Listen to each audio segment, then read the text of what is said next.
বাংলাদেশের ক্রিকেটে পুরুষদের সাথে পাল্লা দিয়ে এগিয়ে যাচ্ছেন নারীরাও, যদিও প্রশাসনিক দিক থেকে নারীদের উপস্থিতি কম। বিসিবির সর্বশেষ পর্ষদে একমাত্র নারী পরিচালক ছিলেন রুবা বাদৌলা। তাকে নিয়ে স্বভাবতই আলোচনা আর আগ্রহ ছিল তুঙ্গে। এবার নতুন পর্ষদে জায়গা পাওয়া রাশনা ইমামকে নিয়েও চলছে মাতামাতি। কে এই রাশনা ইমাম? জনমনে এই প্রশ্ন, উত্তরটাই জেনে নেওয়া যাক এবার। প্রখ্যাত ব্যারিস্টার আক্তার ইমামের মেয়ে তিনিও একজন ব্যারিস্টার অর্থাৎ আইনজীবী, একই সাথে একজন মানবাধিকার কর্মী এবং আক্তার ইমাম অ্যান্ড অ্যাসোসিয়েটসের ম্যানেজিং পার্টনার। 2018 সালে এশিয়ার 21 তরুণ লিডার হিসেবে স্বীকৃতি পান। তার কর্মজীবনের কারণে আগে থেকেই তিনি সবার কাছে বেশ পরিচিত, সমাদৃত এবং প্রশংসিত।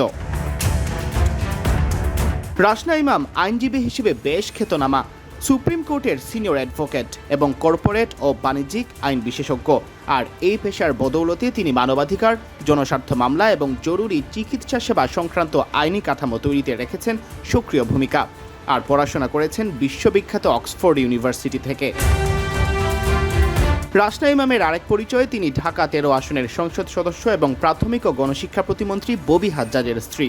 যদিও সবসময় নিজের পরিচয়েই বড় হয়েছেন, এবারও নিজের যোগ্যতায় এলেন বাংলাদেশ ক্রিকেট বোর্ডে। খেলাধুলার সাথে রাশনা ইমামের তেমন সম্পর্ক না থাকলেও নারী অগ্রযাত্রায় তার ভূমিকা প্রশংসনীয়। আর তাই বিসিবির 3 মাস মেয়াদী অ্যাডহক কমিটিতে তাকে বেছে নিয়ে প্রশংসা কুড়াচ্ছে জাতীয় ক্রীড়া পরিষদও। রাশনা ইমামের মাও ছিলেন নারী অগ্রযাত্রার এক মূর্ত প্রতীক। 2009 সালে প্রয়াত এই প্রখ্যাত নারী ছিলেন একজন শিক্ষাবিদ এবং সামাজিক কর্মী। প্রথম কোনো নারী হিসেবে ঢাকা বিশ্ববিদ্যালয়ের দর্শন বিভাগের প্রধান হিসেবে দায়িত্ব পালন করেন বিসিবির অ্যাডহক কমিটির সদস্য রাশনা ইমামের মা আক্তার ইমাম। এছাড়া পাকিস্তান দর্শন বিদ্যা সম্মেলনের 15তম অধিবেশনে তিনি প্রেসিডেন্ট হওয়ার গৌরব অর্জন করেছিলেন।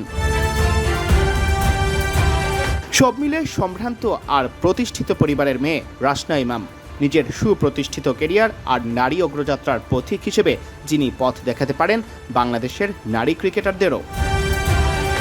সিয়াম চৌধুরী, বিডি ক্রিক টাইম।